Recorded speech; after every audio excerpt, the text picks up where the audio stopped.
Hi అండి, welcome back to శుచి వంటిల్లో honey. ఎలా ఉన్నారు? అందరు బాగున్నారు. ఇప్పుడు వచ్చేసి bagara rice and mutton curry combination చూపిస్తాను, చూసేయండి. మటన్ కర్రీ కోసం చూసేయండి. ప్రిపరేషన్: మటన్ బాగా శుభ్రంగా వాష్ చేసుకొని పక్కన పెట్టుకున్నాను. ఇప్పుడు వచ్చేసి బాండిల్ పెట్టేసుకొని బాండిల్లో ఆయిల్ వేసేసుకొని బగారా సామాన్ అంటే అవి ఉంటాయి కదా, మసాలా సామాన్ వేసేసుకొని అవి ఫ్రై అయినాక ఆనియన్ పచ్చిమిర్చి కూడా వేసుకొని ఫ్రై చేసుకోవాలి. అవి కూడా ఫ్రై అయినాక అల్లం వెల్లుల్లి పేస్ట్ కూడా ఈ విధంగా వేసేసుకుంటూ పచ్చివాసన పోయేంత వరకు ఫ్రై చేసుకొని, పచ్చివాసన పోయిన తర్వాత టమోటాలు కూడా వేసేసుకొని టమోటాలను కూడా ఫ్రై చేసుకోవాలి.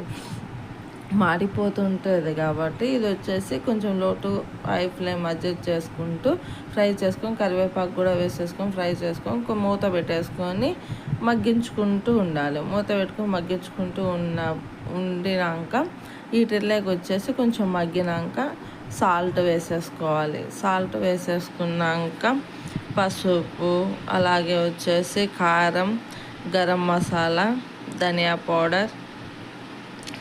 పౌడర్, అలాగే మటన్ మసాలా, కొంచెం గరం మసాలా వేసేసుకొని ఇవి కూడా కొంచెం ఫ్రై చేసుకోవాలి. వీటిని కూడా బాగా ఫ్రై చేసుకున్న తర్వాత వీటిల్లోకి మటన్ అంటే కడిగి పెట్టుకున్న మటన్ ఉంది కదా, ఆ మటన్ కూడా వేసేసుకొని యాడ్ చేసుకోవాలి.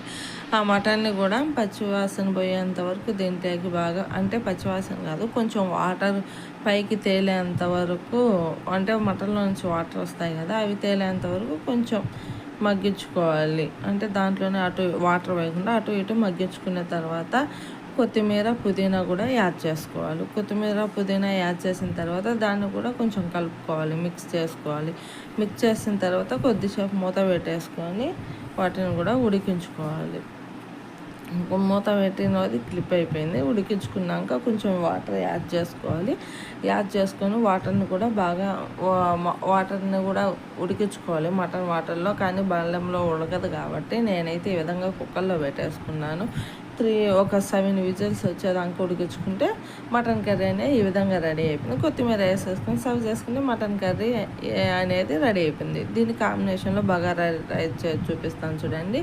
2 గ్లాసెస్ ఆఫ్ రైస్ ఈ విధంగా తీసుకున్నాను. వీటిని ఒక గిన్నె పెట్టేసుకొని ఆయిల్ వేసేసుకున్నాను. ఆయిల్ అలాగే వచ్చేసి సరిపడినంత గీ కూడా వేసేసుకున్నాను దాంట్లోకి.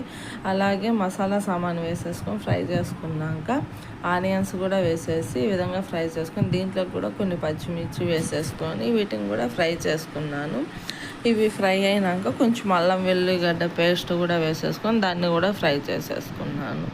ఫ్రై చేసుకున్నాక వచ్చేసి కొంచెం పుదీనా, అలాగే కరివేపాకు, అలాగే కొత్తిమీర కడుక్కొని వాటిని కూడా వేసేసుకొని దాన్ని కూడా నూనెలోనే ఫ్రై చేసుకున్నాను. ఇప్పుడు 2 గ్లాసెస్ ఆఫ్ వాటర్, అంటే 2 గ్లాసెస్ ఆఫ్ రైస్ తీసుకున్నాను కాబట్టి 1:2 రేషియోలో 2 గ్లాసెస్ ఆఫ్ వాటర్ కూడా అంటే 2 గ్లాసెస్ ఆఫ్ బియ్యానికి 4 గ్లాసెస్ ఆఫ్ వాటర్ వేసేసుకొని సాల్ట్ కూడా వేసేసుకొని వాటర్ని ఈ విధంగా మగ్గించుకున్నాక ముందుగా నానబెట్టుకున్న రైస్ని వచ్చేసి దీంట్లో యాడ్ చేసుకొని కలుపుకోవాలి. ఇవి కొద్దిసేపు మగ్గించుకున్న తర్వాత బాగా కలిపేసి మగ్గించుకుంటూ ఉండాలి.